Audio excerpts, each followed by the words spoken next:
Welcome to the Sidecar Sync podcast, your home for all things innovation, artificial intelligence, and associations. Greetings, everybody, and welcome to the Sidecar Sync, your home for content at the intersection of all things associations and the exciting world of artificial intelligence. My name is Amith Nagarajan. And my name is Mallory Mejias. And we are your hosts. And as always, we have a really fun episode planned for you guys. This one, it's actually fitting for our format since we are a podcast and we do things primarily via audio. Although if you haven't checked out our YouTube channel and if you do want to see us and see demos from time to time, check out YouTube because we're there as well. But since we are an audio delivery format primarily, this is a perfect set of topics today because there's so much happening in the world of audio and AI, and it's going to be exciting. It's going to be a lot of fun. So Mallory, what's going on? You know, not too much for me, Amith. I've had a pretty casual, easy morning. I don't think it's been the same for you, everybody. If we have any listeners in New Orleans and you saw Amith pushing a car in neutral into a parking spot this morning, that's what he was doing. So Amith, give us a little recap. How's your day been so far? You know, now that I'm sitting in an air-conditioned office recording the pod, I am good. It's not quite as crazy hot this morning in early September, just after Labor Day is when we're recording this, and I'm thankful for that. Although it's still pretty warm. Anyway, my wife picked up a car from the shop late last week that we're about to give to our 16-year-old. She's about to start driving, which is really exciting and also terrifying. But we got this older car that we have fixed up a little before, and when she brought it back, she's like, "Oh man, the engine light's on. So can you take it in this week and get that checked out?" I'm like, "Oh yeah, sure, I'll do that. Sometime later this week." So I decided to take it in today, and I notice when I get in the car, I'm like, "Oh, there's no gas in the car. It's on E." So I drive down to this little gas station that's near our house. And actually, I needed to talk to my wife about something else. So I call her up right at the same time. And I'm like, "Oh, I'm getting gas and I'm going to take it into the dealership later." And she goes, "Oh, don't get gas." I'm like, "Well, it's on empty." She's like, No, I just was at the gas station. I just filled it up." I'm like, "That's really weird." She's like, "Yeah, it was strange." It was like, I tried to fill it up, but it's clearly a full tank because she's like, "Unless I don't know how to pump gas anymore, this car is full." So I'm like, "All right, cool." So I basically go close the gas tank and get back in the car and start driving to the office, which is only a couple miles away. Anyway, long story short is I'm circling the office area. And if you're familiar with New Orleans and Magazine Street, it's a pretty busy street. And I find a little spot to cross the street and punch the accelerator to get through this little gap. And right in the middle of the street, the car dies. So it just starts, sputtering out. And I'm like, "Oh man, that's sure. I mean, I wasn't thinking through all of this in real time, but I'm like, it sure felt like the car was running out of gas because that's happened to me a few times in the past in my life, Anyway, long story short is I pushed the car out of the way and got a little exercise. It turns out the car was in fact empty, and there must have been some computer glitch when she tried to fill it up last week. But I got some bonus exercise this morning, so I'm all good. That is quite a morning, Amith. Yeah, he shot me a Teams message and said, "Can we push this back 30 minutes? My car just died on me a block from here. I had to push it into an illegal spot." I had to reread it because I thought, wait, what happened? But we were just talking about how there are some situations, at least right now, that AI can't always fix.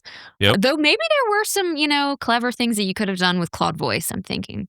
Maybe. I mean, good old school dials in the car told me the car wasn't empty. And I'm like, "Oh, it's not empty." And she's like, No, the gauge is definitely broken."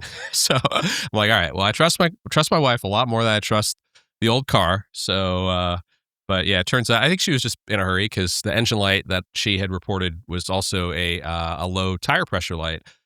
So anyway, all good. I'm going to go take care of that myself later today when I go back to another gas station and fill up that tire. And then that car will be good to go for my teen driver. So, all good. Oh, man. I've got to say, Amith, I've never had a car run out of gas on me. So Really? I don't know. Yep. Well, yeah, I'm younger than you, but I will say I'm always pretty tuned into that gas gauge. Yeah.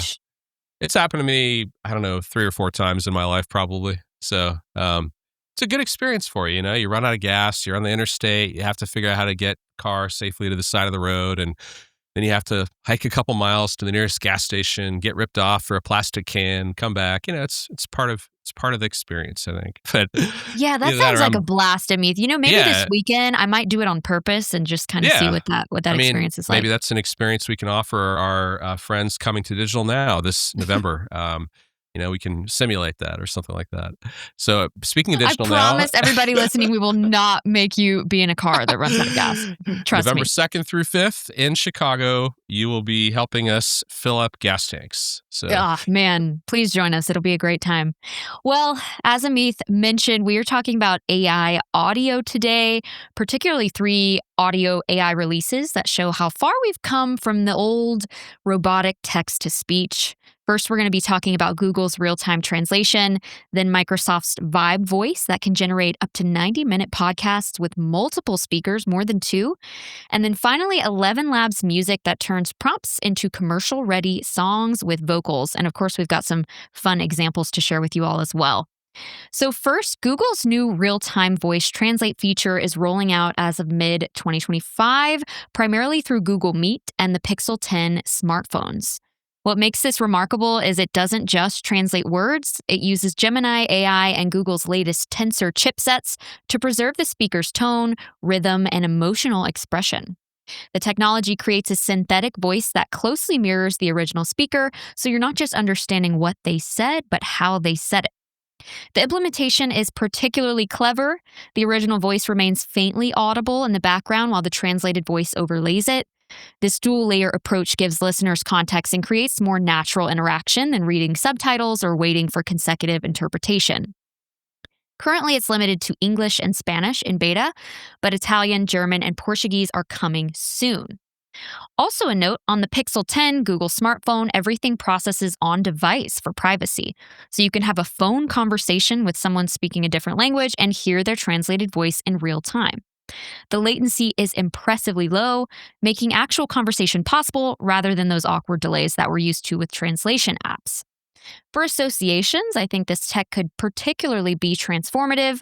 Think about international conferences where attendees can network naturally across language barriers. Member services could support anyone regardless of language. Board meetings with international chapters could become seamless.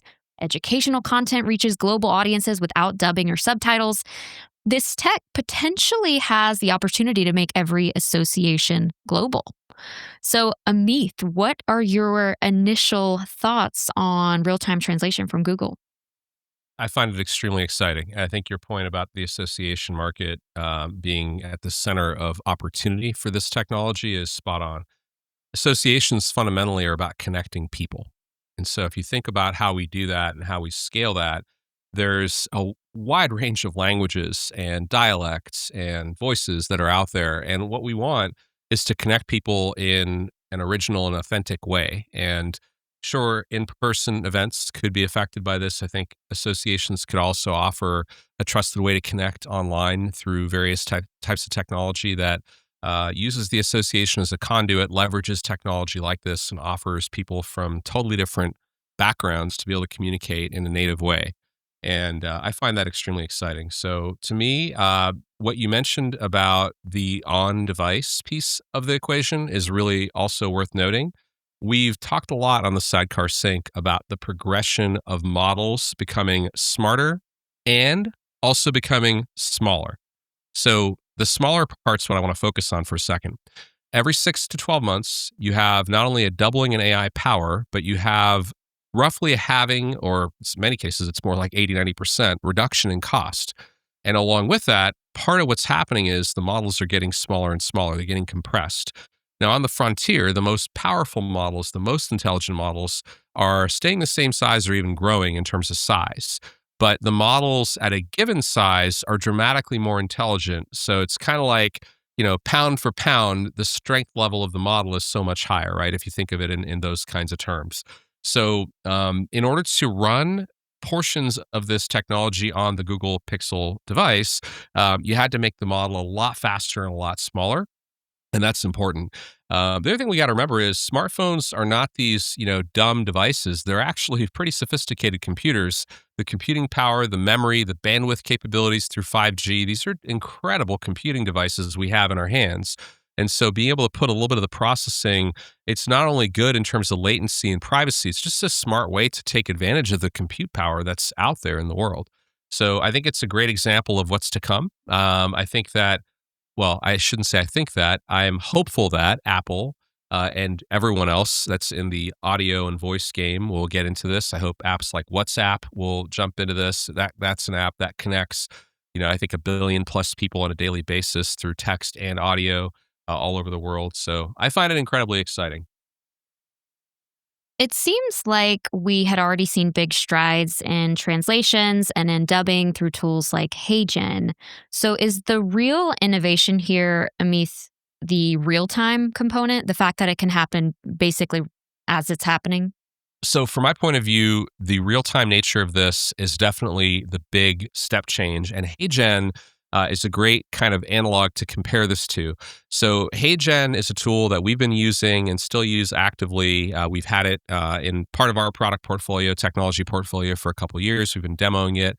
We've shared it on the podcast, but it essentially allows you to take a video of any individual speaking, and that video can be uploaded to HeyGen servers through their website, and it will convert it into a number of different formats. One of the format changes it can do is language to language. So I have a video of me speaking Japanese and Spanish and Czech, and I don't speak any of those languages. So it's incredibly powerful and really cool, but it's batch based, meaning you have to upload a video or a series of videos. And sometimes you have to wait half an hour or an hour to get your video back. So it's really useful for learning content. We use it a lot for translation of learning content. It's useful for a lot of things that where asynchronous, communication is fine. But for synchronous real-time communication, the technology hasn't yet been available. And now it is. And so that's the kind of pace we're on with AI, because people were blown away by HeyGen. Probably people are blown away by it today who haven't seen it yet. But certainly 2 years ago, it was absolutely state of the art. You didn't mind waiting 15 minutes for a 30-second or 60-second video to come back to you translated. But now with this capability, you can do pretty impressive real-time translation. Now keep in mind, HeyGen is video and audio, and this is just audio. The audio part's super important because that's kind of our primary modality of people in general as we communicate through verbal language, and so we're really good at picking up on any subtleties, anything that's off slightly. It just feels strange, so the bar is quite high. But that's also why I like what you had said about their approach to implementing it, where the original voice is still maintained and you can kind of hear it. It's almost as if a translator's speaking, but it sounds like the person's there. I suspect that will eventually go away. But I think people are just going to take a minute to get used to this and try it out. I haven't tried it out myself yet, and I'm looking forward to it. And right, I think it's still in beta now. So I'm not even sure if you can try it out unless you're kind of a part of that small group right now. But again, it'll be on the Pixel 10 smartphones and Google Meet. I'm assuming also Microsoft will follow suit, or I'm hoping kind of we see some other major companies enter this game. But Amith, when it's more widely available, if you were an association leader, where does your mind immediately go in terms of a near-term use case? Well, the first thing this should turn on as a light bulb for you is the ability to translate all of your existing content. So forgetting about the real-time use case for a second and just say, hey, as a fundamental technology ability, we now have the ability to do translation of audio with high level of accuracy, really, really close to perfect in the speaker's natural voice. And so if you have an archive of fairly popular pieces of content, let's say they're audio proceedings from conferences, or maybe you have a podcast of your own and you'd like to make it available in multiple languages, the bar is so low. It's something you can do. And I would be surprised if the various platforms like learning management systems and podcasting platforms don't just have options that you can check boxes on to say, hey, publish this in X, Y, and Z languages. So you should be thinking about that strategically, though, because you might be the American Association of blah, blah, blah, whatever that industry is. But that doesn't mean that's what your audience is or necessarily needs to be. So if your limitation is geographic from an historical perspective, that makes sense. And you certainly want to serve the geography that is home base, but your content probably can be leveraged far beyond your borders. I think this is also true, perhaps even more so as an opportunity for associations that are not native and not located in natively English speaking countries. So there's a lot of great content and a lot of associations doing great work that are outside of the United States, Canada, Australia, UK, et cetera. So, outside of kind of the primarily English speaking world, there are people who would prefer to publish in their own language. And now they can do that and they can still get an English version that's, just as good or maybe even better in some ways. Do you think there's any reason an association should not attempt to be more globalized in terms of its reach? I mean, if you're the association of, kind of anti-globalization or something like that, that's fine. Or, maybe if you just prefer to not have as much opportunity as possible. I mean, there probably are some legitimate reasons for that. But I think the primary reason historically has been if your association just hasn't had the resources to do this, you have a hard enough time keeping up with your English language content and making that good. This just puts another opportunity on your radar. Now, I'm not suggesting to you that this becomes the number one priority immediately. It's just it's an opportunity that needs to be cataloged in your brain as something you can do with AI.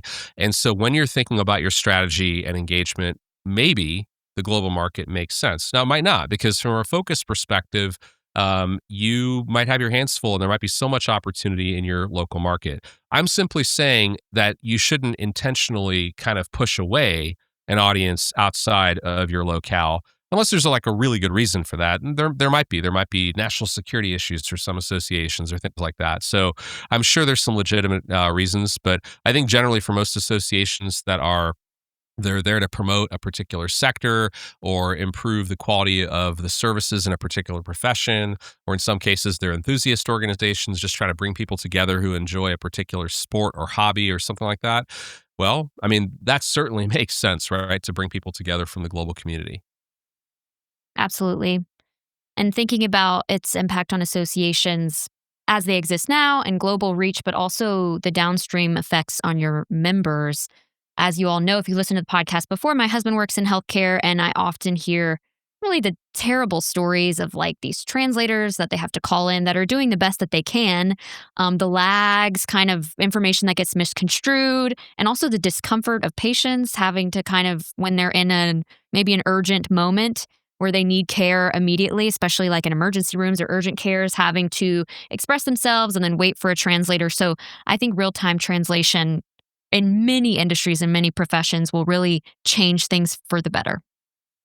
I agree. I think it's an exciting thing to have available, and associations are conduits for connecting people. So there are opportunities here, and think of this. A lot of times what we do on the pod is we'll cover a general purpose technology, and we'll say, "Look, this is a capability," and this might have been the other way to look at it is previously the resourcing might have been extremely expensive, right? To have a voiceover actor to do a translation for you would be hundreds of dollars per hour or something like that, right? And you're not going to go do that for all of your content because the constraints are cost and time. And also, your content tends to get stale pretty quickly in most industries. After a few years, the content, doesn't really have much of a shelf life remaining. So it doesn't make sense to necessarily invest a ton of money or time in that. But if you can have it essentially for free, then it makes sense to consider that. That's a really important piece.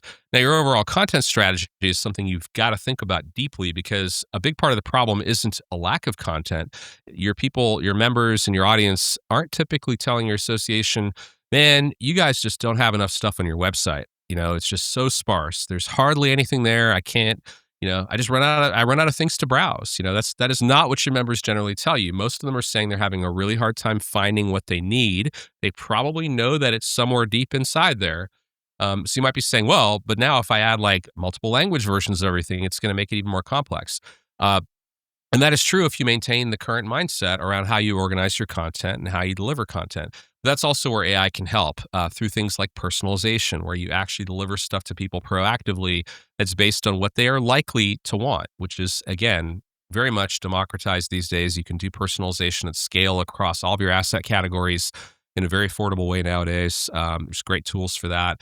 And of course, there are knowledge products out there that can help you very easily answer any question against a broad corpus of data and quickly become the greatest expert on your content. So there are AI solutions out there that can help solve that problem.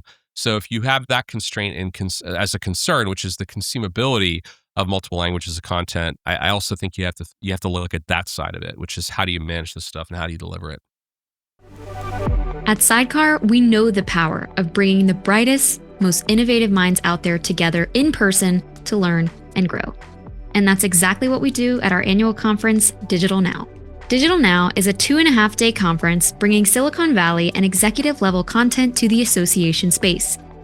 We bring in expert speakers from places like Google, Amazon, and the U.S. Department of State to share insights on emerging technologies and how they're reshaping the future of associations. Whether you come solo or bring your team to collaborate and implement together, you'll leave with a clear vision for what's next. Join us November 2nd through 5th, 2025 at the Lowe's Hotel in Chicago. To secure your spot, visit digitalnow.sidecar.ai.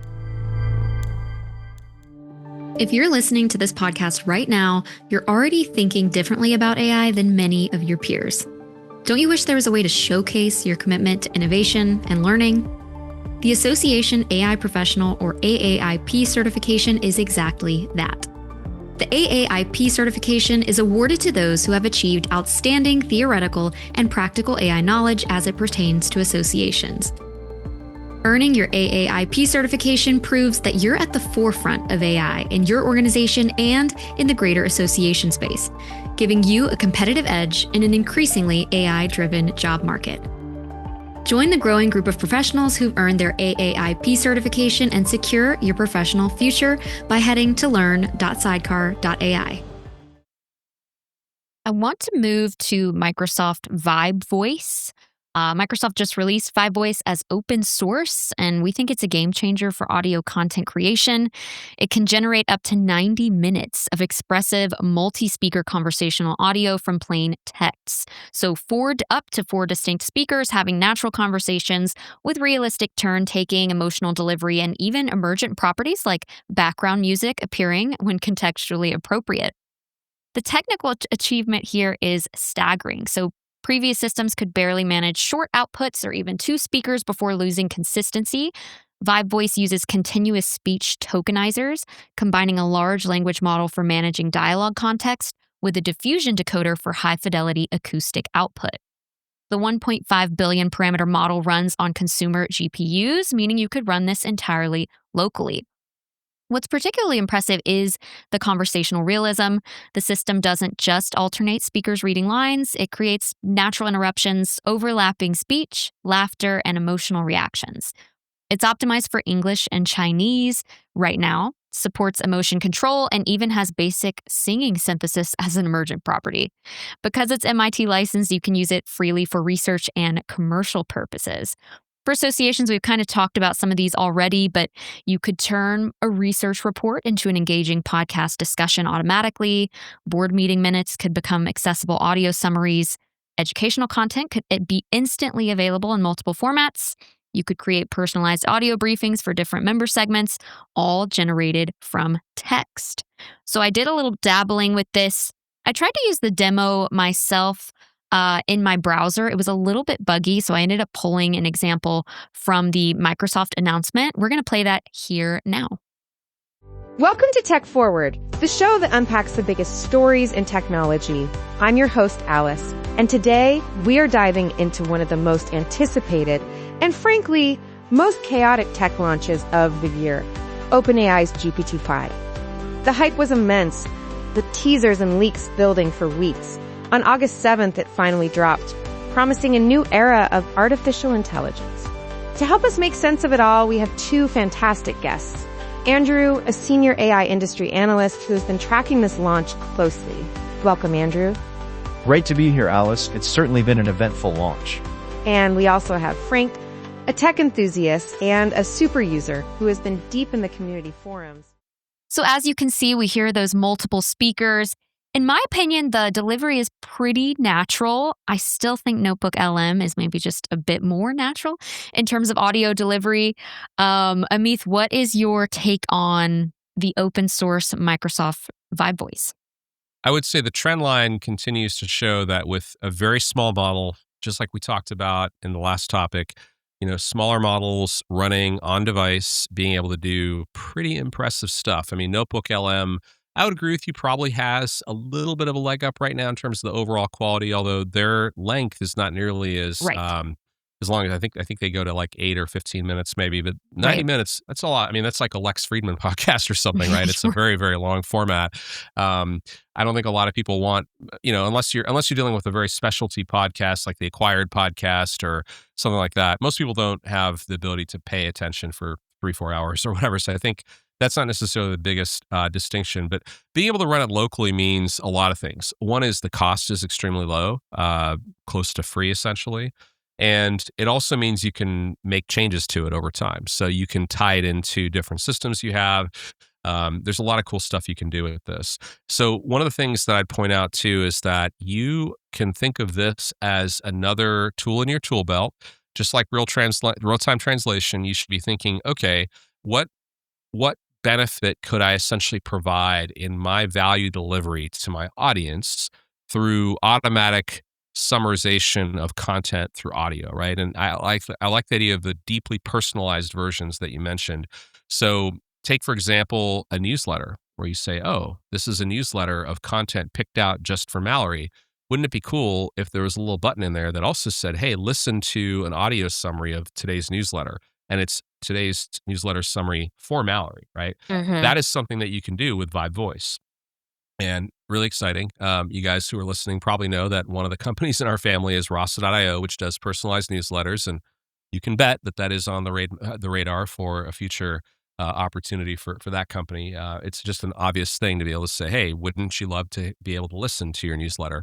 And there's so many other opportunities like that because naturally, we do like to listen to a lot of things. There's lots of situations where audio is just more natural than reading. And depending on the individual, sometimes they prefer audio over text, even when they can't sit down and read. A lot of people listen to audiobooks, for example. So I find this really exciting. The democratization of models, open source being the key way that's done, means they're available for free. They're available to download. They're really easy to run these things. Even I would say a savvy consumer, a non-technical person, can download tools like LM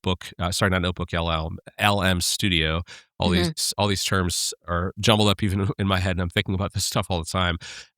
So LM Studio is a tool that I run on the Mac where you can run a bunch of local models. And there's lots of ways to do that. So I find it really exciting. I think associations need to put on their creative cap here and say, what can we do with this? It's kind of like the first time you were staring at ChatGPT and it was a blank screen. You're like, what do I type into this? This is weird. This is interesting. I think it's the same thing. You have to go and experiment with this stuff. Hmm. As you were talking, Amith, I just had a thought too. You know how we do prediction episodes at the end of every year, thinking that probably next year, I would predict that we're going to see maybe a 90-minute podcast that's totally AI generated rank in like the top 10 or 20 or 50 podcasts, which will be pretty insane to think about how an AI generated podcast will likely be making a ton of money in the near Yeah. term.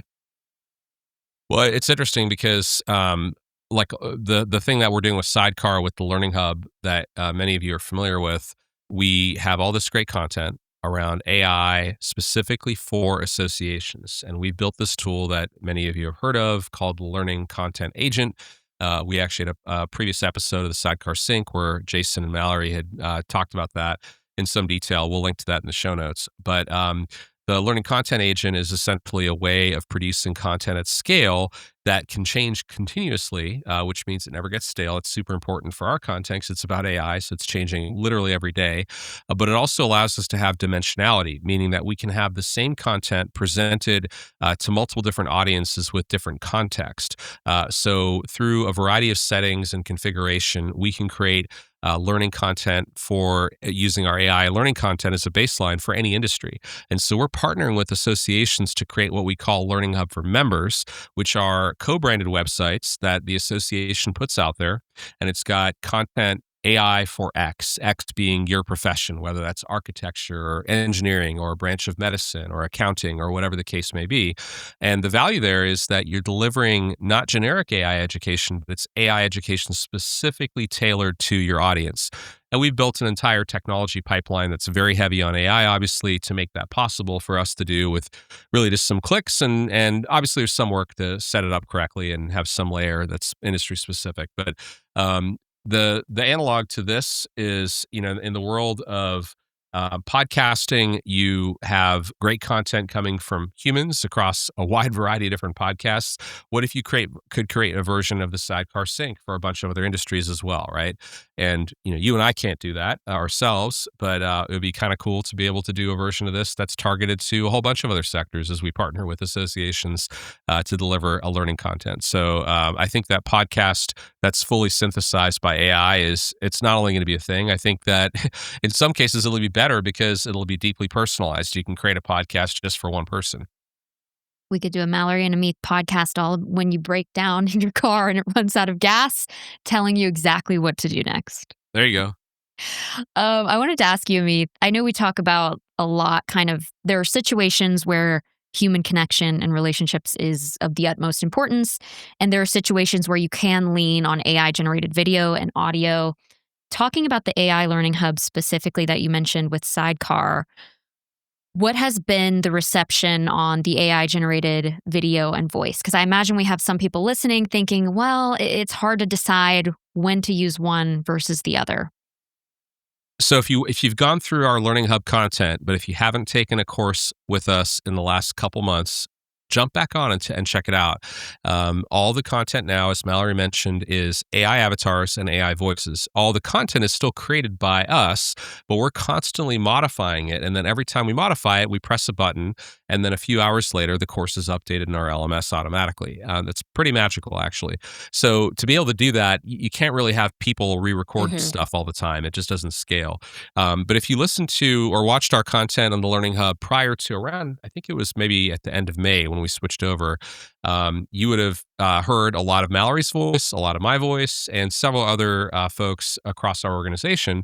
And we replaced that with AI avatars. So to get back to your question, the feedback has been consistently very, very positive.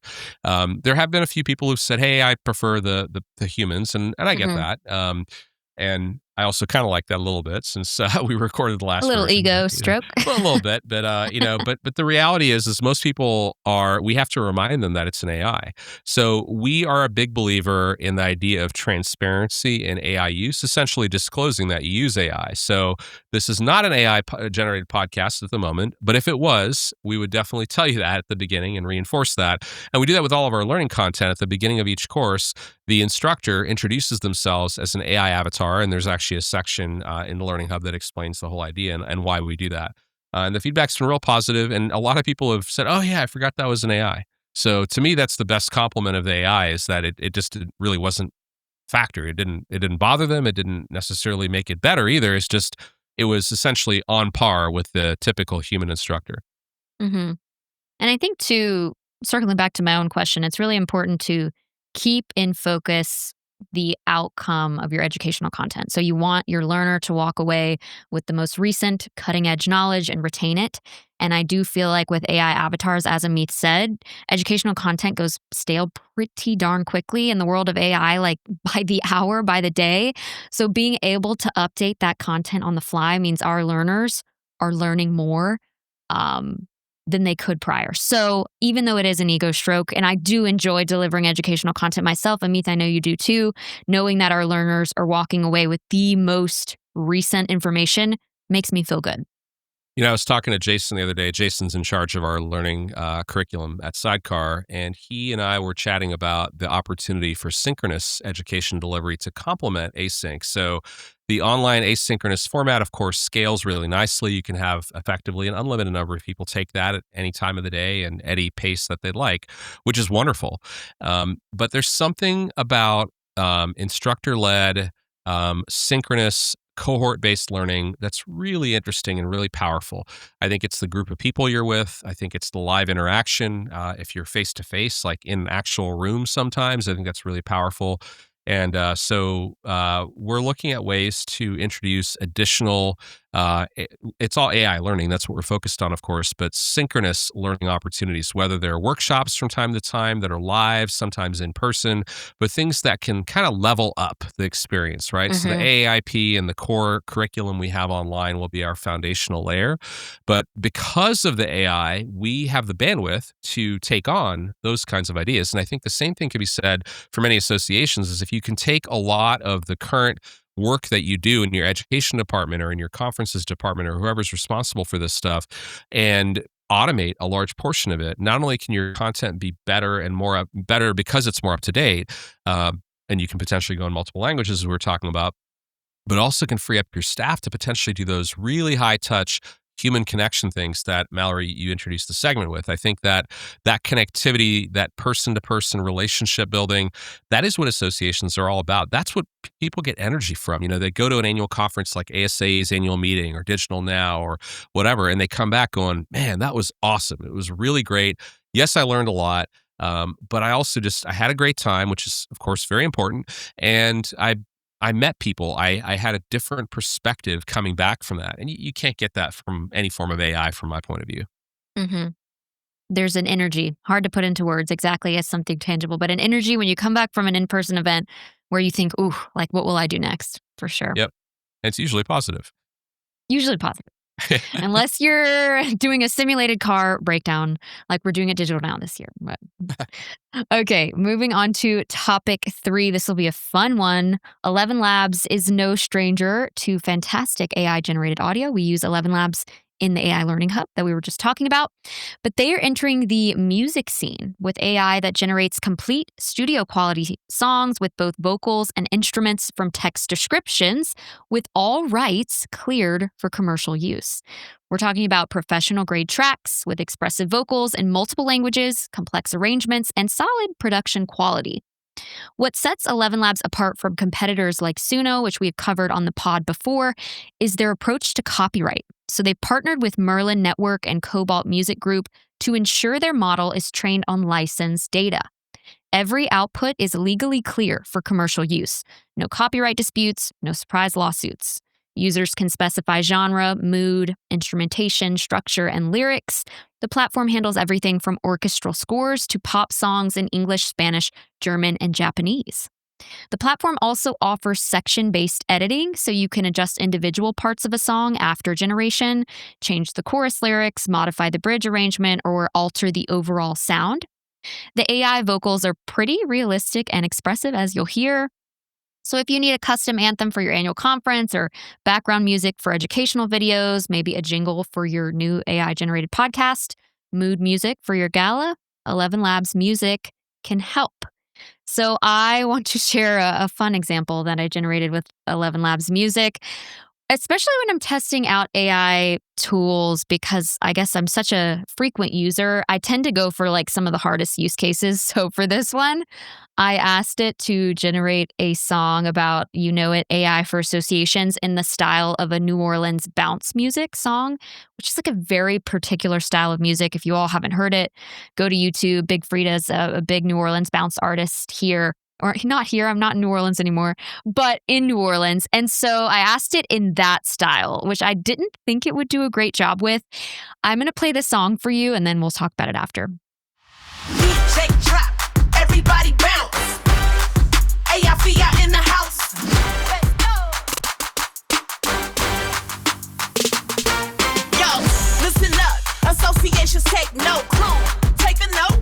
Be the AI's the way. We gotta stay afloat. Crew, stay afloat. Data-driven moves. That's how we compete. Compete. Serve your members better. Let that knowledge speak. Crew, knowledge speak. Learn the AI, make your mission fly. Shake it up, smart, get your strategy right.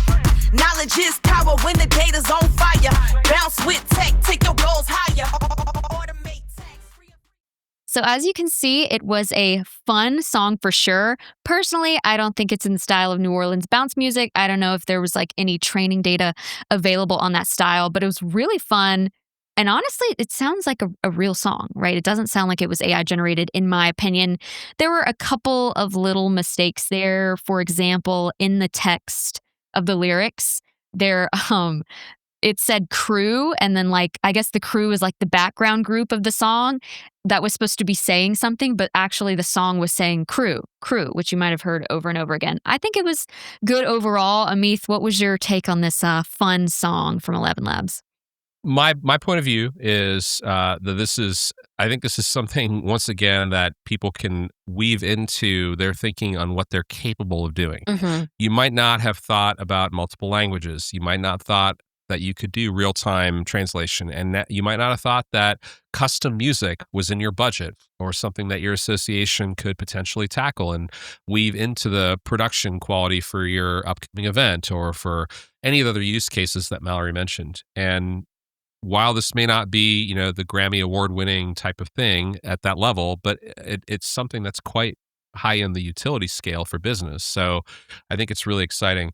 Uh, I'm not an artist myself, so I don't really have a great ear for music, so I can't really comment on anything beyond that. But I do think that for many use cases, the quality of the outputs from these types of models are exceptional, and it's truly stunning to see where we're at now relative to even a couple of years ago. The thing about the copyright stuff you started to mention, I think, is worth digging into in some more detail. That's exciting. I think, first of all, associations tend to be on the conservative side of things when it comes to ensuring that they're doing the right thing, which is good, but also that they're on the right side of not having their content being misappropriated is a big concern for many associations. Most associations are not in the business of music, but they can appreciate the fact that they don't want, artists who've produced music and, music labels don't want their content being misappropriated in any way. Now, the conversation about Suno, or the case of OpenAI and the New York Times, which is a similar lawsuit in the context of text as opposed to audio, there are different opinions about that. Like, is it really copyright infringement if a model is trained on something, or is it not? And the courts are going to give us insight on that in the coming years. And I think that's very interesting. But I do think that licensing deals like this are really smart, and they're going to keep happening for the bigger players. They're going to have the checkbooks where they can afford to bring in those kinds of partners on the front end. One other thing I'd say is it's kind of like, Napster may have been the original way that millions of people first got exposed to digital music. And then Spotify came along, and that was kind of like the legit way of doing it that became a big business. And so I think maybe Suno is the Napster of, I'm not suggesting they are, by the way, but maybe they're kind of at that phase because they came really early, and that ElevenLabs, sees an opportunity here to do it a little bit differently and come up with maybe a more mature product. And, what they've been doing for years with audio, I guess, is not all that different modality wise from singing and music. So it makes a ton of sense. It's a really good leverage point for them. Yep. I wanted to dive into Suno versus ElevenLabs. I think there's another company called Udio that was being sued for copyright infringement. To me, there's a sense of peace that comes from using a tool like ElevenLabs Music, where whatever you use at your conferences, at your galas, is going to be safe and protected. But I can also understand when you're trying to be an early mover and these tools, these applications are popping up and you're interested in using them. Amith, do you think, and it's such an unclear landscape, and nobody has the answer, but do you think it's best for associations to kind of wait and see when they get more clarity from like the training data that these companies are using before using something like that? I know in our Intro to AI webinar that we host at Sidecar, pretty much every single one, we would get asked questions about like, are we allowed to use this information from ChatGPT that we created? Can we use these images from Midjourney? Can we use this music from Suno? So what are your thoughts on that? Yeah, I think the side of like the outputs you're using with AI models, there's a lot of clarity that's come down over the last couple of years that you're probably in pretty good shape in most cases. So I think there's less to be concerned there. I think that the biggest concern people seem to have right now is that when they put their stuff into a model, what happens to it? So if you, for example, say, hey, I'm going to allow ChatGPT to connect to my Google Drive because I'd love to enable the feature where ChatGPT can be smart enough to understand all of my Google Docs, right? And they rolled that out, I think, a couple of weeks ago with GPT-5, or maybe they had that a little bit before then. But a number of these other companies have that. There's also MCP, which we've covered on the pod before, which allows you to connect AI systems to a variety of other databases and file systems and so forth. And so a lot of people are wondering, well, what does that mean, actually? Does that mean that OpenAI and Anthropic and Google have the right to use my content for model training? The short answer is any legitimate company in the space, which is not necessarily a very long list, but any legitimate company in the space that's providing models is going to give you a pretty strong license agreement that clearly articulates that they're not going to use your content for model training. It all boils down to how much you trust them. So it's kind of like cloud storage providers. Mallory, do you use Dropbox or Box or Google Drive for Google Drive, personal? typically. Yeah. Yep. Yeah. So, and a lot of people use Google Drive. A ton of people use Dropbox, and people will put like super sensitive stuff on there, right? Financial data and like personal records and all this stuff, medical records, right? People will put that in their Google Drive or their Dropbox without thinking about it. And while that, those drives are quite secure, they're encrypted in transit, encrypted at rest. There's a lot of things that these cloud storage providers do that are really good safeguards. Ultimately, it is possible for Google and Dropbox and Microsoft, these other cloud storage providers, to actually read your content. It is possible for Google to read anything that you have in Google Drive. Yet you store a ton of sensitive data in Google Drive. I use a ton of different cloud storage myself. And so if you trust a vendor for cloud storage, you probably should be willing to trust them for model inference, is my point of view. Because in order to do something that is not allowed of them with your data, they'd have to violate the license agreement. It doesn't mean it wouldn't happen. I'm not saying that there's no such thing as a bulletproof way of dealing with this. But it is definitely something that's reasonable to assume that if you go with a fly-by-night model provider or, some random inference provider that pops up out of the blue that has some cool model on their website and you allow them to connect to your data, well, that might be a little bit sketchier. So I'm not suggesting also that the bigger the company, the better. So OpenAI is probably the largest player in the AI space right now, right?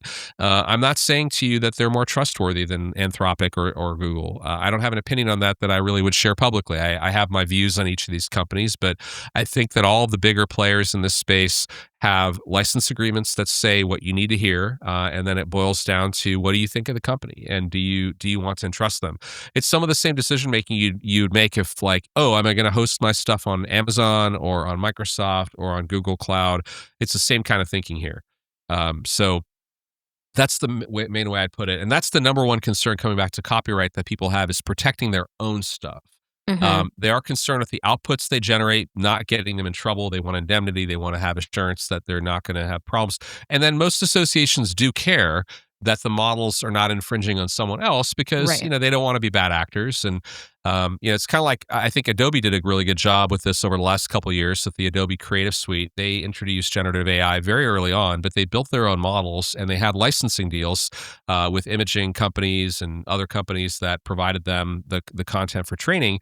And they made a big deal out of that. They said, look, their customers are creative professionals who create these things. So the last thing they want to do is say, hey, we've ripped you off and we're going to use that stuff to automate your own jobs. That's, they took a very strong stance on that right away. And I think a lot of companies are starting to do that. So, and if you think about the amount of money being spent on AI, a proper licensing deal is really not an unreasonable cost considering how much they're spending on everything else.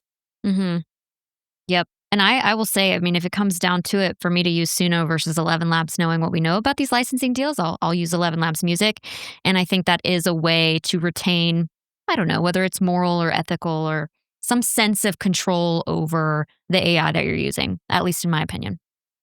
Yeah, I feel the same way. I view myself as a creator as well, not a creative, but like a creator of content and software and things like that. And I think that my intellectual property should be respected by others. So I certainly want to respect their intellectual property. And I think most people in general feel that way, at least in the Western world, and most associations that I know feel that way as well. So I think it's a good topic to always have front and center as you're evaluating these tools.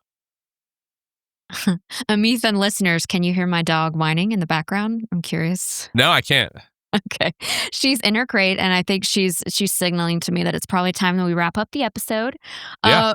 Good timing. And she just barked, so she might know that we're talking about her. But Amith, we talked about a lot of AI audio today, which we love talking about on the podcast.